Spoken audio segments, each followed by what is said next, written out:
नमस्कार, मैं हूं अमित चौहान और आप देख रहे हैं आज़ाद पत्र। मैं इस वक्त शारदा नारायण और ज़िले के सबसे प्रतिष्ठित डॉक्टर संजय सिंह के यहाँ आए हुए हैं और हम आपको बताएंगे कि किस तरीके से ब्लैक फंगस, वाइट फंगस और येलो फंगस संक्रमित। अधिक जानकारी के लिए हम डॉक्टर संजय सिंह की तरफ चलते हैं। आपका बहुत स्वागत है। ये फंगस पहले से ये हमेशा वातावरण में मौजूद रहते थे और जो कलर के अनुसार, जिससे जो ब्लैक कलर का जो फंगस की वैरायटी होती है उसको म्यूकरमाइकोसिस को उसको ब्लैक फंगस कहते हैं। उसी तरह वाइट है कैंडिडा, उसी तरह येलो है। तो कलर के अनुसार है ये, लेकिन इसमें जितना इसको बहुत डरने की बात नहीं है। और ये फंगल डिजीज़ जो है ट्रीटेबल डिजीज़ है, जो ट्रीट किया जा सकता है। हाँ, ये ज़रूर है कि आजकल जैसे बहुत से लोगों में ये ब्लैक फंगस और इसका इतना डर हो गया कि अब वाइट फंगस आ गया, येलो फंगस आ गया। मैं आपके माध्यम से सबको बताना चाहता हूं कि फंगल एक ऐसी बीमारी है, फंगल डिजीज, जो कि आराम से ट्रीट की जा सकती है और समय से पहले, जो हर बीमारी के लिए होता है कि अगर समय से पहले उसका इलाज कर लिया जाए तो इससे कोई डरने की बात नहीं है और इसका मरीज आराम से ठीक होके जा रहा है और इलाज करके जा रहा है। हाँ, जिस बीमारी का बहुत लेट में पता चलता है और बीमारी जो फैल जाती है, ऐसी बीमारियों का इलाज करना थोड़ा मुश्किल होता है। लेकिन समय से पहले से अगर आप आते हैं और इलाज शुरू हो जाता है तो हमने देखा है कि बहुत से अभी भी मरीज बहुत से ठीक होके जा रहे हैं।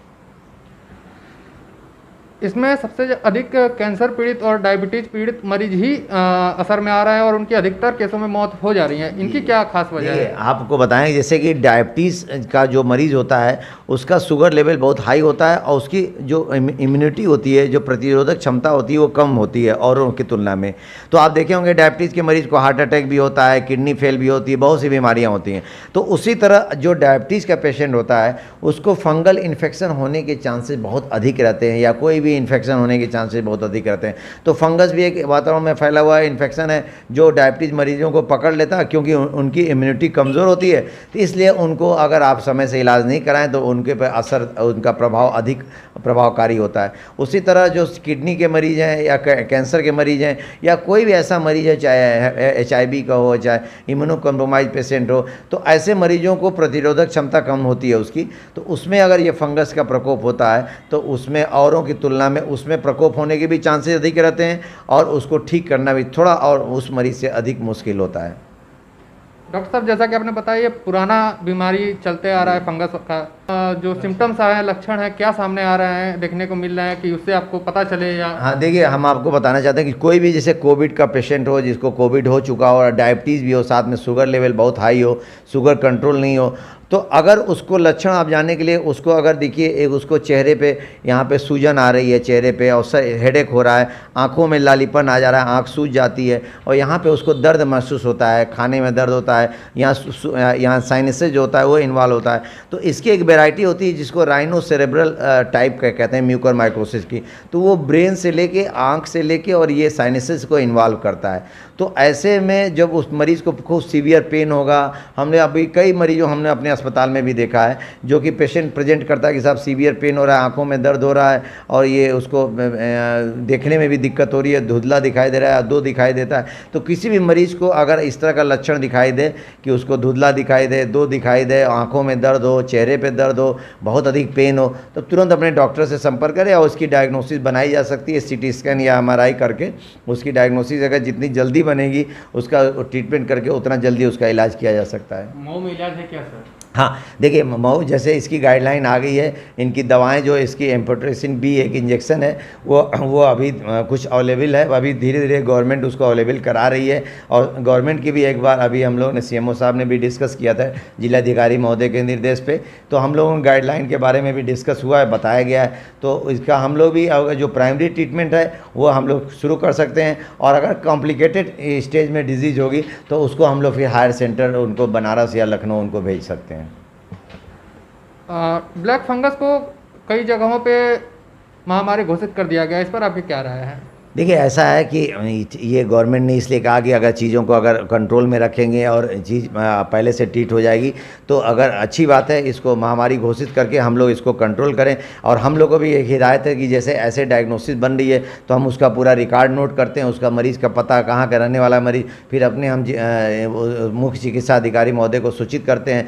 तो एक उसका डाटा रहता है और उससे कंट्रोल करना आसान होता है, मुझे लगता है कि इसीलिए किया गया। लेकिन मैं आपके माध्यम से सबको ये बताना चाहता हूँ कि तनिक भी डरने की ज़रूरत नहीं है, बहुत पैनिक होने की ज़रूरत नहीं है। ये कोई बहुत र्यूमर, जैसे बहुत से लोग र्यूमर फैलाते हैं कि इससे हो रहा है, ऐसे हो रहा है, वैसा हो रहा है, ऐसे कोई घबराने की ज़रूरत नहीं है। एक फंगल डिजीज़ है, जैसे आपने ना तमाम फंगस होता है उसी तरह ये भी फंगस डिजीज़ है, जिसका समय से अगर डॉक्टर के पास जाए तो उसका इलाज किया जा सकता है। तो आप तनिक भी ना घबराएं, कोई अपने तुरंत चिकित्सक से मिलें और उसको डायग्नोसिस करके उसका ट्रीटमेंट करना आसान हो जाएगा।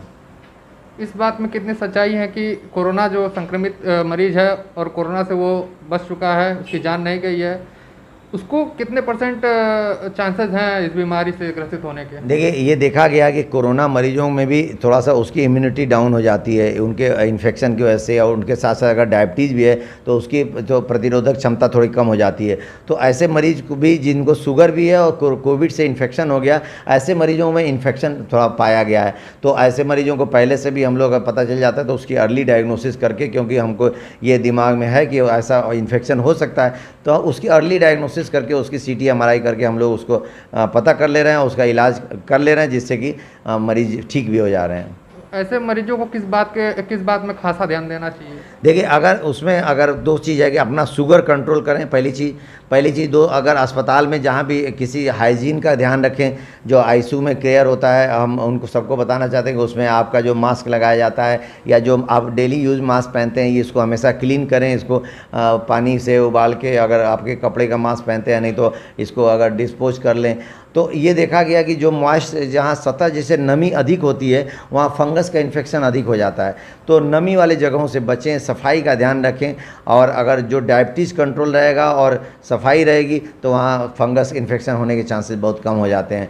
तो आप इतना ध्यान रखिए कि अपने आप को सही रखिए, अपना शुगर कंट्रोल रखिए, अपने डॉक्टर सलाह करिए। और कोई भी ऐसा लक्षण आता है कि आँखों में दर्द होता है, जबड़ों में दर्द होता है, और कहीं आपको ऐसा खाने पीने में दिक्कत होती है, या सर में दर्द होता है, बहुत तेज हेडेक होता है, तो या नाक से कुछ ऐसा ब्लड क्लॉट ऐसा आता है, ब्लैक कोई स्पॉट चीज़ आती है, स्पूटम आता है, तो तुरंत अपने डॉक्टर से मिलें और डॉक्टर उसकी जांच करके उसका इलाज शुरू कर देंगे। अगर समय से आपने इलाज किया तो इस बीमारी को से डरने की ज़रूरत नहीं है। जैसे इस बीमारी को लोग बहुत से ऐसा बना दिए बहुत मुश्किल है, ऐसा कुछ भी नहीं है। आप आराम से कंट्रोल कर सकते हैं और आप इसका इलाज संभव है।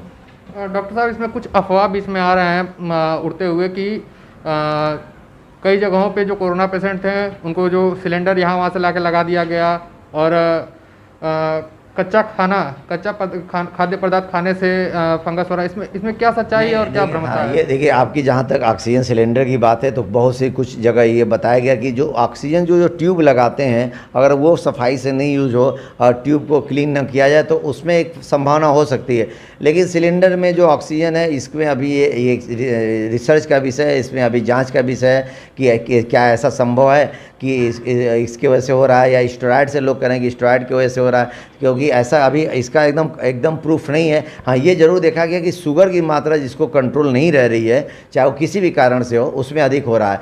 और जो कच्चा खाना या ऐसे वैसे होने से ये गलत है, एकदम अफवाह है, किसी को खाने से कोई मतलब नहीं। हाँ, सफाई का ध्यान रखें आप, और आप जो नमी सतह है उस पर क्लीन रखें, कपड़ा क्लीन है, मास्क अपना क्लीन रखें, जो हॉस्पिटल में भी जो मास्क यूज़ करते हैं और नाक नेजल प्रॉन्ग उसको क्लीन रखें। अगर सफाई रखेंगे तो फंगल डिजीज़ से आप बच सकते हैं। ठीक है, डॉक्टर संजय जी का बहुत बहुत धन्यवाद। उन्होंने सब कुछ सामने बता दिया है, सब कुछ क्लियर कर दिया है।